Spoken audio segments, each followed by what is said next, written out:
योब में मुसाफिर कोच खाई में जा गिरी। अफसोसनाक हादसे में 40 अफराद जाँ बहक, 8 जख्मी हो गए। जिला इंतजामिया के मुताबिक मुसाफिर बस कोयटा से पेशावर जा रही थी। हादसा योब और डेरा इस्माइल खान के दरमियानी इलाके दानासर में पेश आया। जख्मियों को हॉस्पिटल मुंतकिल कर दिया गया। डिप्टी कमिश्नर शेरानी के मुताबिक दुश्वार गुजार इलाके के बावजूद रेस्क्यू टीमें इमदादी कार्रवाइयों में मसरूफ हैं। जिला इंतजामिया सूरत हाल की मुसलसल निगरानी कर रही है। रेस्क्यू मुकम्मल होने के बाद तादाद का तयन किया जाएगा। वज़ीर आला बलूचिस्तान सरफराज भुट्टी का जानी ज़िया पर इजहार अफसोस। जख्मियों के बेहतरीन इलाज मुआलजे की हिदायत। खैबर पख्तूनख्वा हुकूमत का भी वाक़े का नोटिस। दरअंदाज से 3 एम्बुलेंसेज रवाना कर दी गई। दिए खान से मजीद एम्बुलेंसेज तलब कर ली गई हैं।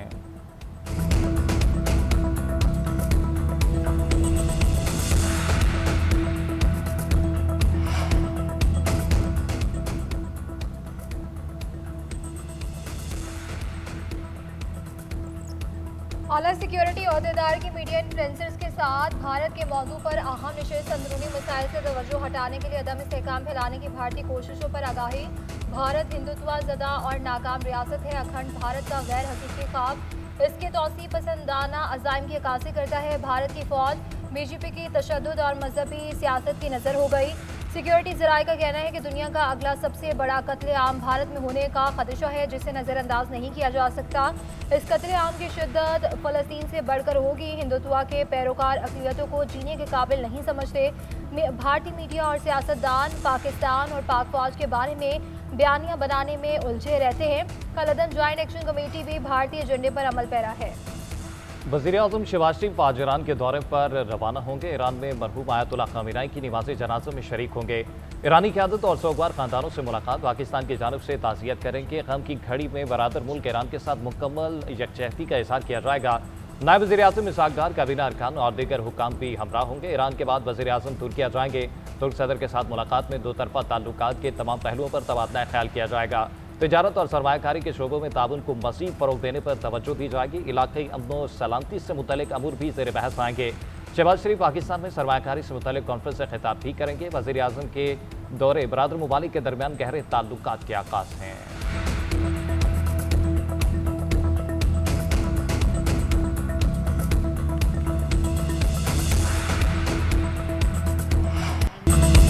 ईरान के शहीद सुप्रीम लीडर आयतुल्लाह ख़ामेनी का सफ़र आखिरत। मुल्क भर में सोग की फ़ज़ा। जसद खाकी दीदार के लिए इमाम खुमैनी हुसैनिया मुंतकिल। तेहरान में ताज़ियती तकरीबात के सिलसिले में गैर मामूली इंतज़ामात। मस्जिद अल-कबीर और दीगर अहम मकामात पर सिक्योरिटी के सख्त इंतज़ामात। लाखों अफराद की शिरकत के पेश नज़र मुतल्लिका इदारे मुसलसल तैयारियाँ कर रहे हैं। ईरानी सदर ने अपने ताज़ियती पैगाम में कहा कि आयतुल्लाह ख़ामेनी की वफ़ात ने उम्मत मुस्लिमा को गहरे सदमे से दोचार किया। ये सफ़र का इख्तिताम नहीं बल्कि इत्तेहाद, इस्तकामत और तरक्की के एक नए बाब का आगाज़ है। ईरानी कौम हर आजमाइश के बाद पहले से ज़्यादा मुत्तहिद, मजबूत और पुरुमीद होकर उभरती है। अवाम आखिर रसूमात में भरपूर शिरकत करके कौमी यकजहती का अमली मुजाहिरा करे।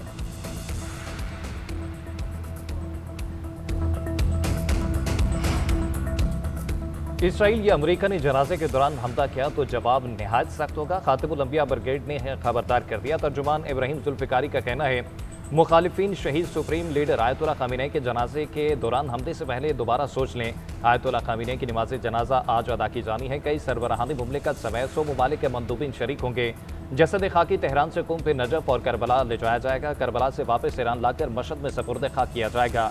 ईरानी हुकाम के मुताबिक जनाजे में 1 करोड़ से ज़ायद अफराद की शिरकत मुतवक्के है।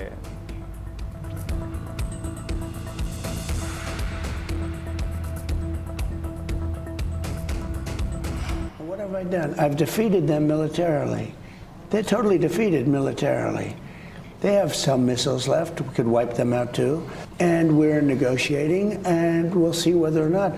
I think they've agreed to just about everything we need. And it's really the denuclearization. Iran हमारी तमाम ज़रूरी शराइत मानने पर आमादा हो गया। ईरान के साथ मामलात खुश उसलूबी से आगे बढ़ रहे हैं। ख़त्ते में अमन के लिए कोशिशें जारी हैं। अमरीकी सदर का कहना है कि ईरान शदीद मौशी बहरान का शिकार है। वहाँ महंगाई 300% है। हाल ही में ईरान का नया रडार सिस्टम दोबारा उड़ा दिया गया। अब इनके पास कोई रडार नहीं है। ट्रंप का अमरीकी सियासत पर भी इजहार ख्याल। कहा कि एक वक्त था जब इसराइल में मेरी मकबूलियत 99% तक पहुँच गई थी। ये समझना मुश्किल है कि कोई यहूदी क्यों डेमोक्रेट्स की हिमायत करेगा।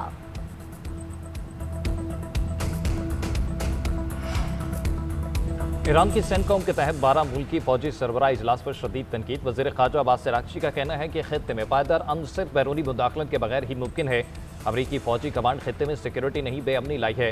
गैर मुल्की ताकतें खुद अपना तहफ़्फ़ुज़ करने की काबिल नहीं। ईरानी फौज ने भी आबनाए हुर्मुज़ में मुदाखलत से खबरदार कर दिया। कहा तमाम कमर्शियल जहाज ऑयल टैंकर्स आबनाए हुर्मुज़ में महफूज रास्ते के लिए ईरान के बताए गए रूट्स को फॉलो करें। मुकर्ररा रास्तों से इनहराफ या बहरी नकलो हरकत के ज़वाबित की खिलाफवर्जी पर फौरी कार्रवाई होगी। आबनाए हुर्मुज़ के एतराफ़ अमरीकी फ़िज़ाई असासों की मुसलसल मौजूदगी खित्ते की सलामती के लिए खतरा है।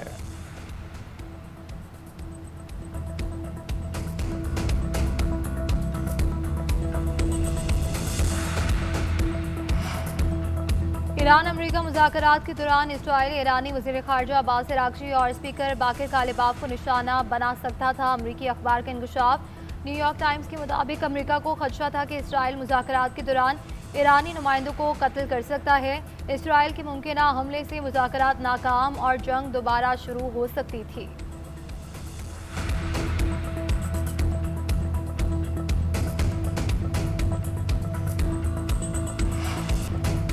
पाकिस्तान स्टॉक मार्केट में कारोबार का मस्बत आगाज। 100 इंडेक्स में 500 से ज़ायद पॉइंट्स का इजाफा। मार्केट 1,85,000 की सतह पर पहुंची। कारोबार का आगाज 1,84,520 पॉइंट से हुआ था। उधर आलमी मार्केट में तेल की कीमतों में उतार चढ़ाव। अमरीकी WTI 4% इजाफे से $68 पर पहुंच गया। ब्रेंट क्रूड 5% बढ़कर $72 फी बैरल का हो गया। मरवान क्रूड 6% कमी से $65 की सतह पर आ गया।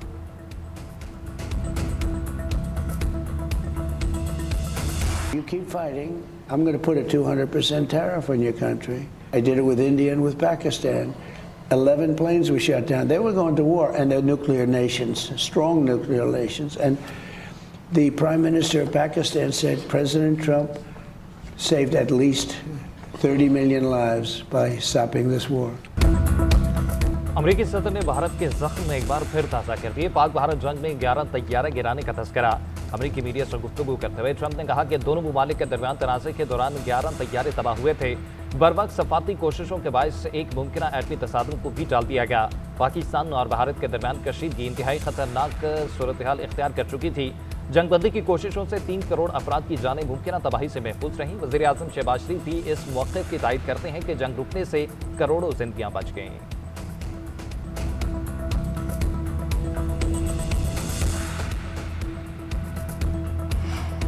पाकिस्तान को दहशतगर्दों के खिलाफ दिफा का हक हासिल है।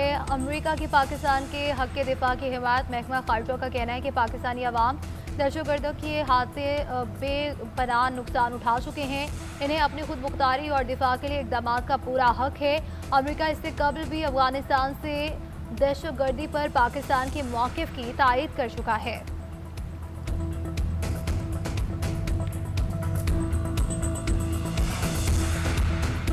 पाकिस्तान को 2 तरह के दुश्मनों का सामना है। दहशतगर्द मुल्क को तबाह करने के दर पे हैं। मुआशरे में भी तखरीबकार अनासर मौजूद हैं।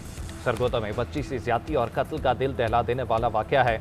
काहिना में भी अलमनाक वाक़े पर दिल अफसुर्दा है। ऐसे वाक़यात की मॉनिटरिंग मैं खुद करती हूँ। ऐसे अनासर के खिलाफ सख्त तरीन कार्रवाई करेंगे। उलमाए कराम भी मुआशरे में पनपने वाले जराइम की बेखनी के लिए किरदार अदा करें। वज़ीर आला पंजाब मरीम नवाज का पैगाम अमन कमेटी के अरकान से खिताब। कहा समाजी मसाइल का तदारुक सबकी जिम्मेदारी है। महराब व मिंबर से इस्लाह का पैगाम जाना चाहिए। आने वाली नस्लों की बेहतर तरबियत के लिए हर इक़दाम करने को तैयार हूँ।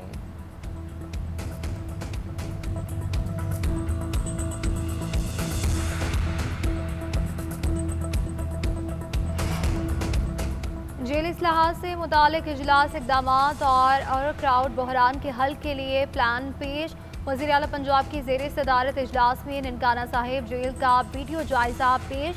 जेल को जल्द मुकम्मल करने के लिए 1.3 अरब रुपए के फंड्स मंजूर। गरीब कैदियों के मुकदमात लड़ने के लिए लीगल एड एजेंसी के जरिए मुफ्त कानूनी इमदाद दी जाएगी। कैदी बेंच को एयर कंडीशन बनाने और रीमॉडलिंग का हुक्म। कैदियों की सहूलत के लिए वज़ीर आला कैदी वेलफेयर सेंटर कायम कर दिए गए। अदालतों में तेज़ रफ्तार ट्रायल और मौसर प्रोबेशन पीरियड सिस्टम पर भी काम शुरू कर दिया गया। मरीम नवाज ने समुद्री और ननकाना साहब जेलें रवा साल सितंबर तक मुकम्मल करने का हदफ दे दिया। कम उम्र कैदियों की जेलें अपग्रेड करने का हुक्म। कहा कि जेल की एक एक चीज़ से खुद को वाबस्ता महसूस कर सकती हूँ, क्योंकि सब खुद देखा है। कैदियों के बुनियादी इंसानी वक़ार और हुकूक का तहफ़्फ़ुज़ हर सूरत यकीनी बनाया जाए।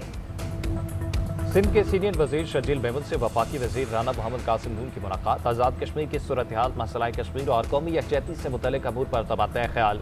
मकबूजा कश्मीर में इंसानी हकूक़ की खिलाफवर्जी और भारतीय मुजालिम की मुसम्मत। मसला कश्मीर पर मौसर हिकमत अमली के लिए पार्लिमानी कमेटी और सिंध हुकूमत के दरमियान ताउन मजबूत बनाने पर इत्तफाक। कश्मीरी अवाम के हक़ खुद इरादियत की अखलाकी, सफाती और सियासी हिमायत जारी रखने का अदा।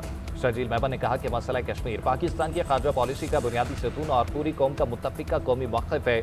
सिंध हुकूमत मसला कश्मीर को हर सतह पर उजागर और भारतीय मुसालिम को बेनकाब करती रहेगी।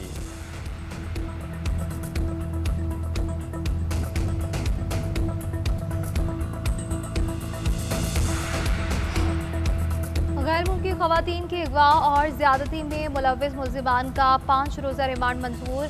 रज़ा ज़रा और दीगर मुल्ज़िमान को जुडिशल मजिस्ट्रेट की अदालत में पेश किया गया। अदालत के हुक्म पर मुल्ज़िमान का मास्क उतारा गया। प्रोसिक्यूटर ने 14 रोज़ा जिस्मानी रिमांड की इस्तदा की गई। हॉलैंड और वेनेजुएला से ताल्लुक़ रखने वाली खवातीन को बाजियाब करवाया गया था। पुलिस ने 4 मुल्ज़िमान को गिरफ्तार करके मुकदमा दर्ज किया था।